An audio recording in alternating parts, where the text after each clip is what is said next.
প্রেম মানে না কোনো বাধা। প্রবাদে আছে, জাতি, ধর্ম, বর্ণ, গোত্র, শত্রু, মিত্র সবকিছুই হার মানে প্রেমের কাছে। চিরায়ত এই সত্যটি আরও একবার প্রমাণ করলেন মার্কিন এক তরুণী। পাকিস্তানি এক তরুণের প্রেমে পড়েন তিনি। শুধু তাই নয়, ওই তরুণকে বিয়ে করতে তিনি পাকিস্তানেও পাড়ি দেন।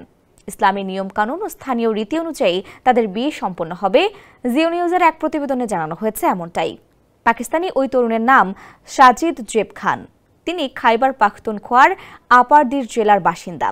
প্রতিবেদনে বলা হয়, আমেরিকান নারী মিন্ডির সঙ্গে সামাজিক যোগাযোগ মাধ্যমে পরিচয় হয় সাজিদের। সম্প্রতি মিন্ডি পাকিস্তান যান। ইসলামাবাদ আন্তর্জাতিক বিমানবন্দরে মিন্ডিকে স্বাগত জানান সাজিদ। কামন ব্রো, এসব অনেক কিছু আসবে আর যাবে, এক্সপার্ট কিন্তু থেকেই যাবে। সেখান থেকে তারা একসঙ্গে আপারদিরের উশেরিদারা এলাকায় যান। মিন্ডি একজন ফ্লাইট অ্যাটেন্ডেন্ট এবং যুক্তরাষ্ট্রের শিকাগো শহরে বাস করেন। সাজিদ জানান, 2 বছর আগে তাদের ফেসবুকে পরিচয় হয় এবং ধীরে ধীরে সম্পর্ক গড়ে ওঠার পর মিন্ডি তাকে বিয়ের প্রস্তাব দেন। তিনি প্রস্তাব গ্রহণ করেন এবং দুজনেই নিজেদের পরিবারের মতামত নিয়ে বিয়ের সিদ্ধান্ত নেন। তিনি আরও জানান, আজ মঙ্গলবার ইসলামী নিয়মকানুন এবং স্থানীয় রীতিনীতির আলোকে তাদের বিয়ে সম্পন্ন হবে।